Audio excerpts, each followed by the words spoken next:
Hey everybody, how's it going? Let's talk about your home recording studio. Today we're going to talk about my home recording studio again, and I'm going to do a studio tour. It's been a couple of years since I've done that, so I figure it's about time. And also kind of similar to when I did my last studio tour, I did that, mainly as a document to myself because I was about to move. And I wanted to just kind of remember that room and all the work that went into it and how it was set up and everything that was in it and everything.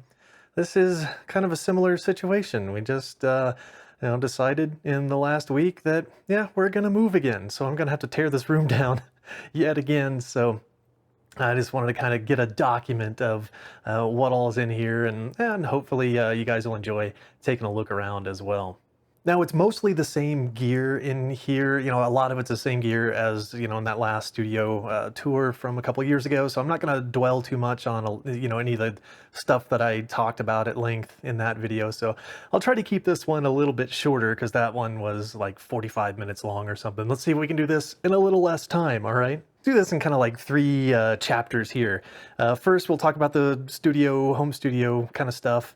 Then we'll talk about, maybe some of the kind of YouTube-y kind of stuff. And then this is the multi-purpose room. So maybe we'll take just a quick look at what else is in the room that, isn't related to making music. All right. So I guess the first place to start here, since this is just talking about stuff that's different from the last studio, I guess the most different thing, and I'll kind of start where I started last time, is the room itself. So let's just kind of take a quick painting shot around here. And we'll just kind of, if I can get a little bit of focus here, we'll just kind of, get a look. I didn't clean up or anything today, so sorry, it's going to be a little messy, but that's just the way it's going to be. So just take a quick panning shot around at just stuff. So yeah, you get an idea. So really the most prominent feature of this room is this. There's no door, right? So it just opens out right into the rest of the house. So this has been a challenge, to say the least. So while my last room was a purpose-built room that was built to be soundproof, and I could make as much noise as I wanted in there, and not really worry about disturbing the neighbors, not worry about the neighbors disturbing me. And this room is pretty much the exact opposite, because it just, it's an open concept house. This is kind of a loft room, but it was just the natural landing spot for my studio in this house. So it's been, a learning experience. I've had to learn a lot about how to record direct, and how to record kind of silently, and, how to get these monsters to coexist in a room without the neighbors getting, upset, or getting the cops called on me or anything like that. So the room is approximately 9 feet by 7 feet. I'm sorry, 9 feet by 11 feet. So pretty small room, 8-foot ceilings. I've got the same acoustic treatment, at least some of the same acoustic treatment as I had in the other room. So I've got these GIK panels. So I got the tri-traps here in the corners, and just in the high corner, because I don't have the footprint down here to be able to continue those all the way to the floor. So I've just got them on some L brackets, and they do a pretty good job.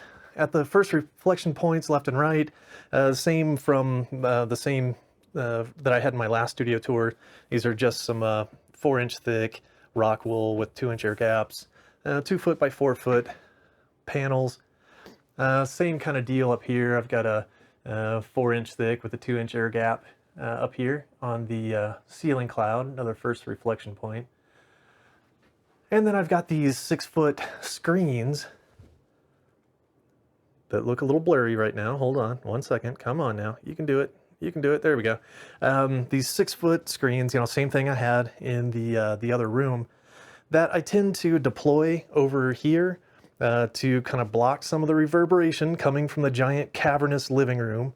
And, just kind of, it really does a lot towards dampening the reflections in this room. All right, let's talk about some of the gear. I guess we'll start, the desk. Same desk as before. That's that Middle Atlantic desk. I got 4 and 4 rack spaces. I got the same 2 sidecars here. I believe they're 12 rack spaces each. And again, That guy over there is just used for storage. I don't have any rack gear in him. But over here, same old gear. The heart and soul, the whole thing is an RME Fireface UCX that I love a whole lot. Got a via ADAT. I've got that connected to Behringer ADA 8200. But even though I'm not recording drums in here anymore, I still use this quite a bit. I know it's just great for extra line inputs, line outputs. I've got my gaming computer audio running through it right now. That's just how I've got it set up. Same old patch bays. So I got the ART XLR and ART TRS patch bays, and same old computer chassis down here. The rack mount force base computer chassis, although the guts of it are different. Right now it's running a AMD Ryzen 7 1700, and got a couple of NVMe SSDs in there. I've got yeah, all sorts of storage. Yeah, it's great. That thing is a killer content creation machine. Those Ryzen series, the high core counts are fantastic. Highly recommended. I'm mainly using these, I believe these patch cables come from a company called GLS. I think GLS. They're great. They're good, high quality. I've got all sorts of them, you know, TRS to TRS. I've got some TRS to XLR. I think way back in there, you know, you can kind of see I got them on these command hooks, just kind of space saving. That was one big thing about trying to move into this room from a much larger room, is how to economize on space. You know, you got a bunch of stuff to cram into a room. So, you know, definitely taken some measures to try to kind of maximize the stuff in here and minimizing the footprint. So, you know, that's just one of those little things, some little command hooks, and, you know, make great little cable hangers for patch cables. Let's see, one new thing that I don't think I've ever talked about is this guy here. This is a Nectar Impact LX25 Plus. It's just a 25 key MIDI controller. Now, as you guys know, I'm not much of a keyboard player, but it's great to have a MIDI controller in the studio just for either, you know, random soft synths and, you know, some simple drum stuff. It's got some drum pads here. I highly recommend this thing if you're looking for just a small 25 key inexpensive MIDI controller thing. These things go for about $100 US. And I think one of the coolest features is that they pretty tightly integrate with your DAW. Depending on which DAW you use, you can download some special drivers, and you can use the transport controls like a control surface. You can use the fader just like a control surface. Really cool. I highly recommend it. I got a little Behringer 404 HD that I've been reviewing.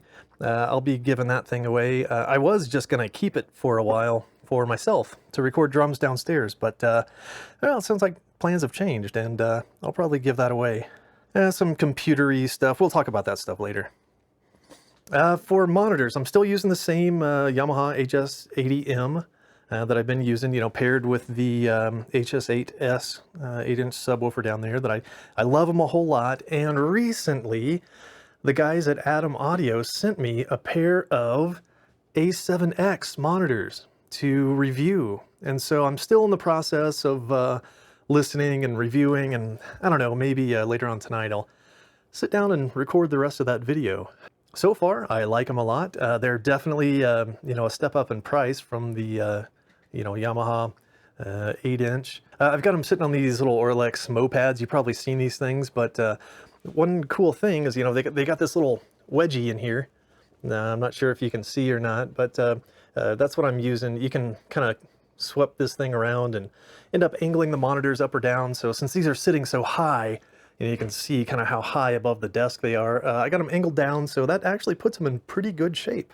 For rack stuff, let's see. It's pretty much the same stuff that I had in my old studio. I got the distressors there that I love a whole lot. Got the Art Pro VLA2 that I love a whole lot as well. This may kind of seem unrelated, but I got a little tablet. This has actually come in really handy because I can remote control my camera with it, and you can remote control a DAW. You can get an app for that. And it's also, you know, I stream stuff, so during football season I can watch football games when I'm up here and all that stuff, so that's a lot of fun. The BAE 1073, same thing that I had last time. You know, between the 1073 and the you know, two distressors here, they're definitely overkill for a home studio, just a hobbyist. But they were just things that I wanted, so I saved up and shopped and found them used, and I absolutely love them to death. I can't really defend it as a must-have for you know, an amateur home studio, but good stuff. And the lights you see dancing up here, this is a DBX 286S. I've been trying to use this thing more and more. Sometimes I get along with it great, sometimes I don't. It's what you're hearing my lavalier microphone through now. It's a pretty good channel strip. I've just kind of been, you know, trying to, you know, learn the ropes and everything, but it's got kind of all the stuff that you would expect on a channel strip between a preamp, compressor, but it does have a de-esser built into it, which is really cool. You can kind of see it working now. You know, you can kind of see it firing off there. The enhancer, meh, I don't really use that a whole lot, although this mic that I'm using is kind of mid-rangey, so turning up the highs and lows kind of, you know, help even it out just a little bit without getting obnoxious.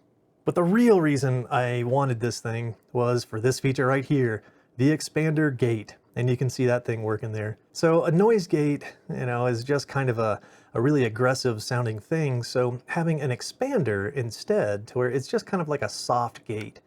This is a pretty noisy room because I've got, you know, that computer making all, you know, even though I got the fans pretty optimized, that computer makes some noise. The computer down here makes some noise. I got an air conditioning vent right behind the subwoofer there that makes some noise. So having an expander, and I'm not monitoring here, but here, let me turn the threshold all the way down on this thing so you can hear kind of what this room sounds like. You know, I'm adding a little bit of compression, but you can kind of hear what this room sounds like without the gate on. I'm not monitoring, so I'm assuming that things just got noisier. But let's kind of set that back to about where it was. But yeah, that's just a really handy, just kind of a little more subtle way to, you know, discourage a little bit of background noise. Then we got, you know, output. So this one down here is the same thing, except for about 20 years older. This is one of the 1990s DBX Project One series. So it's the exact same thing. It's a 286. The difference between the 286S, I think they kind of adjusted the preamp a little bit. The main kind of thing is the de-esser on the new one has a frequency, the adjustable, sweepable frequency, while this one just has a set de-esser frequency. Pretty much everything else is the same on it though. I bought this one used off of Reverb for pretty cheap, and I was noticing as I tried to record through it that, man, everything's distorted. And it's driving me nuts. It just, there's, you know, 3 or 4 videos in a row there where the vocals are just all distorted. I figured, you know what, I'm just gonna break down and buy a new one. I plugged it in, it did the same thing. And it turns out the problem was trying to feed a line out of these into the line input of my handheld recorder over there. That line input just is not very friendly to different signal strengths. So now I've got 2 of them, great, yay. So I don't know, I'll keep them for now, but I might end up selling one of these off. Let's see, yeah, I had these in the previous videos, the advanced remote control for my RME interface, and then the old version of the PreSonus fader port single channel. I really like this thing, although it's getting a little hokey. I'm not going to press any buttons because I'm recording right now, but the record button is starting to get a little flaky on me, and the pan knob on this thing has just always sucked. But you know, for such a cheap little thing, I love it. Kind of tempted to get the new version, or maybe one of the Behringer single channel ones. I don't really need a ton of faders or anything. I just like having a single fader. Let's see, you know, microphones. You know, I didn't really talk about my microphones last time, but I don't even have all of them up here. Some of them are down in the basement with the drums. But, you know, just kind of real quick, I'm not going to do a show and tell here, but, you know, a couple SM57s. I do have an Audix i5. There's a couple of Shure SM81s. There's an MXL 990. There's a Lewitt LCT 440 Pure. There's a pair of the MXL 993s that I really don't like very much.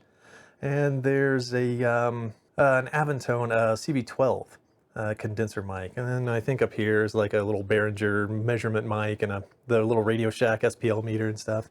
Let's see, what else have I got downstairs? I think the only thing I didn't mention is like an Audix D6 for kick drum. But yeah, we're not gonna dig around in there this particular time around. Maybe I can, if you guys are interested at all, maybe I can do an episode about different microphones and stuff.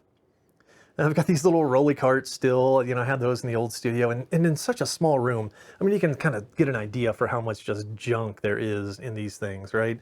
They're just kind of filled to the brim with all sorts of junk. And if it weren't for these things, all of this junk would be just kind of scattered all over this room. So in a small footprint, you know, with a couple of these carts, just able to just kind of store a lot of odds and ends. I really highly recommend those. They're from IKEA. I can't remember what they're called, but you know, you'll know them if you see them. And my little whiteboard back there that, yeah, you can see top of my list for upcoming videos, Music Machine 2000 giveaway. Which I haven't gotten around to yet, so that'll be coming up here sometime soon. Music Machine 2000 is a computer intended for audio production that I built. He's sitting in the closet over here. Since we're going to be moving, that'll be one fewer thing to move, so I need to give that thing away pretty soon here. Sitting on top of him, there's a little Focusrite Scarlett 2i2 that I reviewed not too long ago. Need to get a giveaway for that guy as well. Let's see, yeah, we talked about the screens and everything. You know, in the closet, I don't really think there's anything too interesting. This is mostly just odds and ends and junk and, you know, lights and cases and boxes and stuff. Pedals, trying to think, what old pedals did I not talk about last time? I think most of these I talked about, but you can see the YHRS color box back here that honestly I don't use a whole lot, but it's a cool little preamp. I got a couple of do-it-yourself classic fuzz pedal clones. This is the clone of a Univox Univibe, and that's a clone of a Ampeg Scrambler. I did some videos about those. All this other stuff I think I already talked about. One new thing that I do have, where is he? Oh, there he is. There's a YHRS Muffletta. I'll have to maybe do a video on that here. I remember Ray over at Recording Rebels asked me to do some sound samples and I never got around to it, so yeah, maybe I'll do that here before too long. All right, this is one of my favorites here, and I didn't have this in the other studio room when I did that tour, but this is my old Yamaha DTX 400, 400K, I believe. It's been a while. There's a few upgraded parts. I upgraded to the 3-zone snare, which is pretty good. I used the old snare pad is now one of the extra toms here. And I upgraded the kick pedal to that little tower to actually get like a real kick pedal instead of, you know, the other pedal that's just the, yeah, I don't know what to call it, but works okay for a hi-hat pedal, but it was a little annoying for a kick pedal, so I kind of like having like just, you know, something that actually throws a batter around. It's a good, relatively low cost. Actually, I'm not sure what these are going for anymore, but man, these are, you know, compared, if you've ever shopped for electronic kits, you know, they get expensive in a hurry. So that was kind of a good budget, small, compact option. I've got it basically in a closet. So, you know, maybe the world's smallest drum room. Other guitar-y stuff, yeah, I talked about all that in the other tour, so I'm not going to dwell on any of these guys. I did recently learn and get the proper tools to set up guitars myself, so I got these guys. They're all playing pretty darn good because the climate here is so different than it was in Kansas City. It's so dry here that within the course of a year, they all got pretty much unplayable, except for the old Jazzmaster. That guy hung in there, and I haven't had to touch him. And my Les Paul actually did a pretty good job of acclimating. But I got the Telecaster set up. I got the J-Bass or the P-Bass set up, and that's the old Squire, just kind of cheapy thing that I never play anymore. Okay, here I've got a Lexicon Alpha. I never really used it as a interface. I just used it as a DAC for my gaming machine. It connects via USB. I just recently displaced it and actually tucked away under here. I'm using the Roland Rubik's 22 as my DAC for my gaming machine now. Because the drivers for this guy just got a little too flaky in Windows 10, I got annoyed with it, so I kind of booted it out. Now I have no idea what to do with it. Let's see, yeah, I talked about the Marshall last time. It's a JCM 800, small box version. I've got my Mesa Lone Star Special that I really just don't play much anymore. I've been thinking about selling it as well. And then the 68 reissue Deluxe Reverb, or what do they call it, 68 Custom. I like it quite a bit. So the biggest change in the way I record guitar between the old room and this room is this thing right here. because I can't just crank these amps up. This room is too small. And well, as you can see, if we go and just kind of peek out the window here, you know, this is, oh boy, that's bright. You know, we just look down onto the street. So, you know, this room faces the street, and, you know, it's a pretty densely packed neighborhood. We're also digging out still after the bomb cyclone a couple days ago. So still plenty of snow laying around. And, you know, the era this house was built in, it's just, it's in no way soundproof. And I have a feeling if I ever plugged that Marshall in and cranked it up, that I'd be hearing from the local police department pretty quickly. And I just really don't like amp sims. I don't know. I've heard some people get some good tones out of them, but I'm just not one of those people. I just never could quite pull it together with an amp sim. So what I ended up doing was getting this 2-Notes Torpedo Reload. And this thing acts as a load box. So it's a reactive resistance to the speaker. It acts as an attenuator. It acts as a DI box and as a reamp box. So it's a pretty fully featured thing. It's not a cheap thing at all. You know, basically costs as much as buying a pretty nice amplifier. But the favors that this thing has done for me over my 2 years in this room have been just immeasurable, incalculable. I can take, you know, like this monstrous 50-watt head, plug the speaker output into a speaker input here, and it completely dissipates that. And then I can feed a line output of here and feed it into my interface or into a preamp and, you know, get fully cranked amp tones without making any noise in the room. I mean, this thing does make a little bit of noise itself. There's a little kind of fizzy, fuzzy noise that it makes whenever you play through it, but it's really quiet. It's about as loud as the sound of, like, you know, plunking on the strings just in the room. But it's one heck of a lot quieter than that thing when it's fully wound up. That thing is painfully, excruciatingly loud once you get it wound up. So the Torpedo has, like any guitar, electric guitar that you've heard on my channel over the last couple of years, has most likely been recorded through that. I record through amp sims a little bit, but that's mostly, you know, convenience or trying to kind of mimic how most people are going to be inputting their guitar or bass. But this thing has just been absolutely wonderful. I love it. I've been thinking, like, I should probably rack mount it. It looks like it's got some screw holes over here. I think they sell some wings, some rack ears, so you can rack mount it. I should probably do that.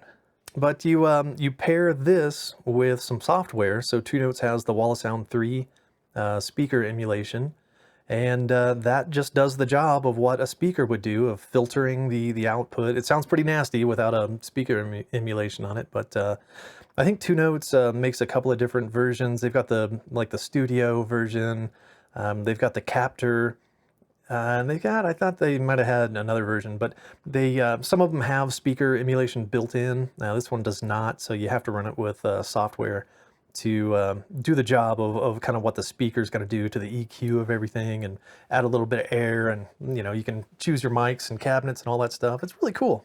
Let's see, and yeah, I think all this other stuff I covered in my last review. It's got the pedal power hanging out over here. I don't use a pedal board in this room because I just can't spare the real estate on the floor. So I just kind of, you know, walk to the closet over there, pick a couple of pedals, you know, plug them into the power supply, and then just kind of string them along on the floor and kick them around and, you know, try to get them out of the way and stuff. So not exactly organized. Hi Frankie, how's it going, Frankie? I'm still using the same headphones as before, Sennheiser. I'm using the HD 380, and I've got a HD 280 Pro hanging out here somewhere. That's about all I can think of studio stuff. If I see anything else and it sparks my memory, I'll just kind of shout it out here. But I think that's pretty much it for the kind of audio recording stuff. So I do also use this room as a YouTube studio, right? I mean, I film videos in here. The room's kind of small for that, but it works. So really the shining star of the YouTube channel over the last year or so has been this fella here. This is a Panasonic Lumix GH5. This is total overkill. for you know, a channel as small as mine, especially for an amateur that's not all that good at running a camera. And as you can see over the last year or so, since I've had this thing, you know, there's been some hits and some misses with the video quality on the channel, but hey, it's all, you know, a learning process. And I got the little, I can't remember the company that makes those. Oh, Joby. Yeah, makes the little kind of flexible stands. Come in pretty handy.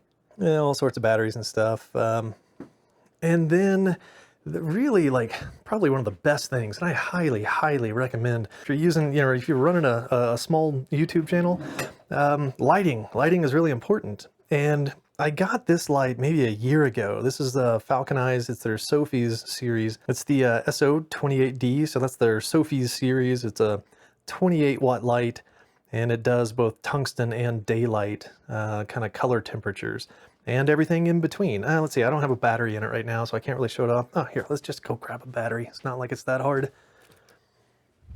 Uses these Sony NPF style batteries. So, you know, really common batteries for camera stuff. So, you know, you may already have some of these laying around. But it's just a really handy little thing. Let's see if you can see on there. Yeah, so you can adjust the color temperature from 5600K is more daylight, or you can adjust it down to as low as 3000K, which is more tungsten, kind of a warmer kind of light. Well, of course, I have auto white balance on this camera, so my camera's kind of canceling out a lot of what I'm doing. Or you can also, you know, adjust the brightness, you know, all the way down to 0, which is totally off. But the cool thing about these is how soft the light is that they put out. And so it is here. Let me turn it off so you can see.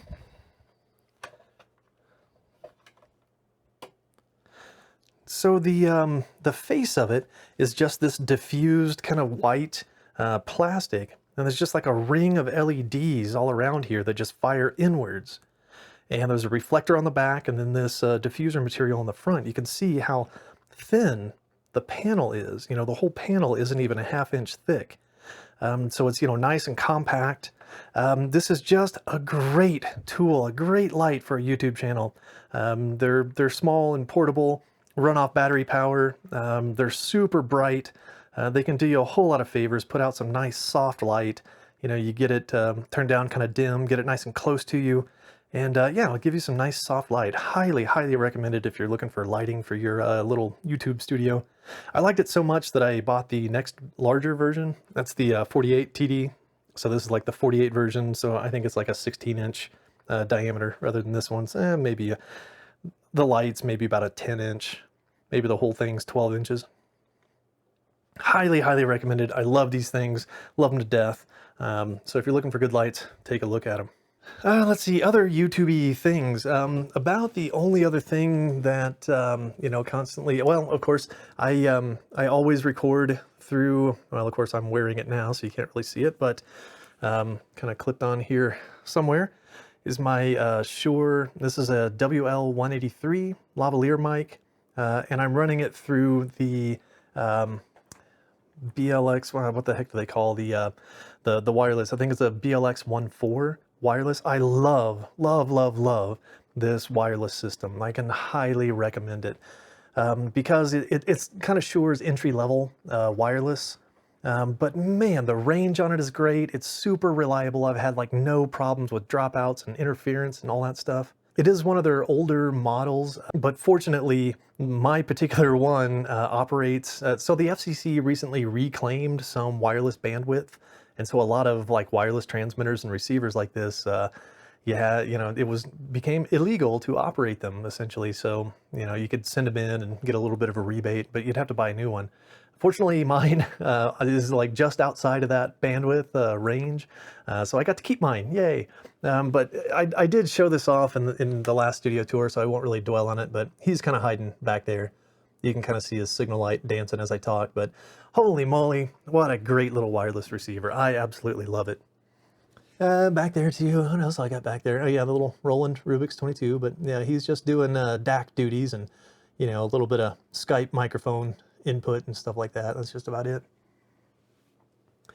For software, I guess this is not going to translate. So yeah, of course I use Reaper. That's just my bread and butter when it comes to doing any recording and tutorials and all that stuff. But what I've started using for video editing, and I have no idea if this is actually going to come up. Yeah, there he goes. I've been using DaVinci Resolve. This is for the non-professional version. It's totally free, which has been definitely attracted me to it. I started using it because it has color grading capabilities built into it. And also on the sound, it'll accept third-party VSTs. So that combination of things, because I was, fiddling around with, LUTs and color grading and 10-bit footage and hybrid log gamma and all that stuff with the Lumix camera.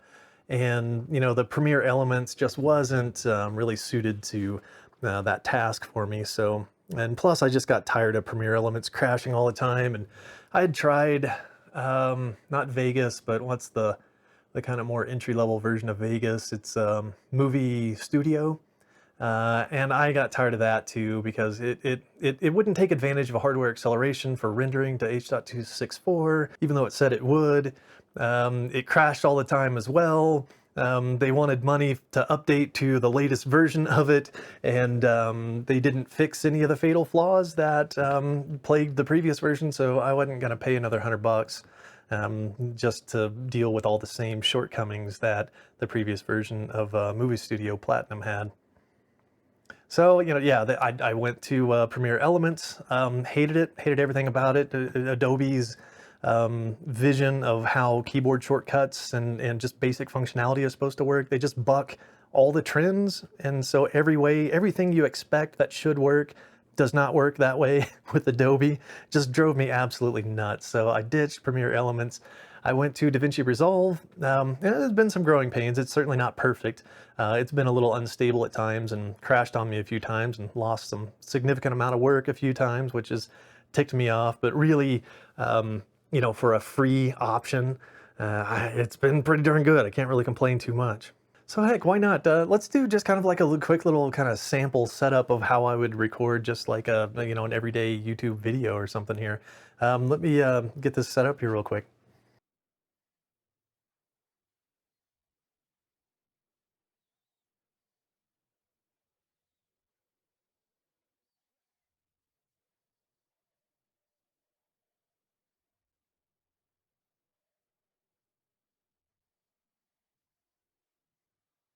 Okay, just did kind of a little quick and dirty setup here, but here, let's take kind of a quick look here.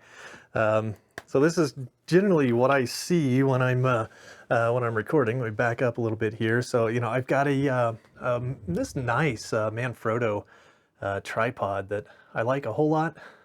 It's got like the fluid kind of video head. I've got the little arm, kind of in selfie mode here, but it's just got like a nice kind of buttery smooth, adjustment to it.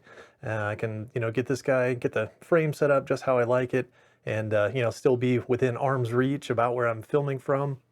I'll have, using the big the big Falconized light as a key light.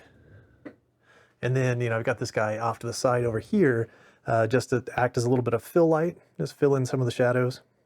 And typically what you guys will see, of course, here, let me shut the shade here again. There we go. Darken it up a little bit in here. So typically, you guys are seeing from kind of this angle, right? That probably looks a little familiar to you guys that have watched the channel before.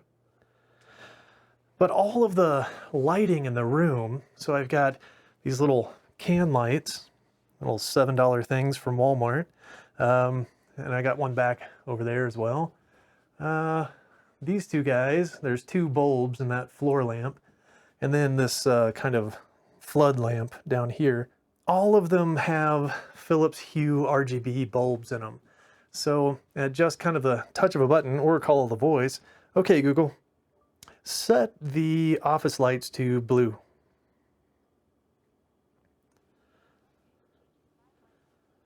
There we go.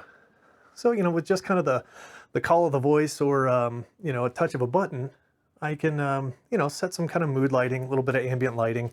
Of course, the big, you know, blinded window, those blinds don't really keep out much light. They're just cheap little vinyl blinds. But, you know, as it gets darker outside, the lighting in the room gets a little more dramatic. And of course, my auto white balance on my camera is kind of defeating a lot of it as well, but it's very blue in here. Okay, Google, set the office lights to green. Okay, changing 5 lights to green. The Google Home down in the other room answered that one. However, seasonally appropriate. Tomorrow's St. Patrick's Day, so that seems appropriate, doesn't it? And also, I'm sorry if I just set off your Android Google Assistant by saying the OKG word a couple of times there. Sorry about that. Okay, now finally, just to kind of wrap this up, this is a multi-purpose room, right? So it's my recording room, it's my little YouTube studio, but also it's a home office and really my video gaming room. It's my, you know, game room as well. So the last couple of things here I'll talk about are kind of my more gamery stuff. I'm not exactly a hardcore gamer, but I just like all that kind of gamey stuff. So let's swim around here. This is my gaming computer. It's nothing much to look at. You can see through there, there is a GTX 1080 for the win in there. I can't really quite see it. That machine's getting a little long in the tooth. It's still doing a good job. It's an Intel 4790K. Running just very mildly overclocked. 32 gigs of RAM. It's you know, it's an old Z97 board, so it's still using DDR3 RAM. It's got the nice graphics card in there though that I love a whole lot. Just a little cheapy Samsung SSD and some HDD for mass storage. So it's certainly nothing to you know, get excited at looking at. It's just an old Corsair case that I've just kind of Frankenstein together over the last few years. That guy is just getting long enough in the tooth to where I've been considering building a replacement. I think I'd like to do like a micro ATX or like mini ITX case, just something like, just kind of small and compact and less, I don't know, something that looks better, a little more showy, maybe some RGB lighting inside, but something that is less towering and just kind of, you know, monolithic as that mid-tower case. For gaming, and now I've gotten spoiled on this this monitor. This is an Asus, geez, I can't remember the model name, but it is their G-Sync enabled 100 Hertz 3440 by 1440 monitor. That thing is just absolutely fantastic. I love this monitor so much, and now that I'm spoiled on it, once I end up with a separate studio and gaming space, I'm gonna have to go 3440. I'm gonna have to go ultra wide in my studio from now on because I absolutely love it. It's just a, you know, it's a curved display, which you may not be able to tell, but it's, I mean, it's just a fantastic monitor. And, you know, that graphics card is like just enough to kind of, you know, be able to push this thing all the way up to 100 Hertz, 100 FPS. So yeah, love that thing. I got a Corsair Strafe RGB keyboard. I just use just a kind of a cheapy little Logitech mouse, nothing special there. And before my battery runs out, real quick, a couple other computery things. I got my little switch here, but this one is new in the room. This is a 40 terabyte Western Digital MyCloud NAS. So no more storage and backup concerns for me or anything. All right, my battery is just about to run out here, so I am going to sign off. I hope this has been, you know, at least somewhat interesting to kind of take a look around, get a little behind the scenes kind of look at what goes on here at your home recording studio with no door. All right, well, thanks for hanging with me this long. That'll do it for me this time, and I'll see you guys again next time.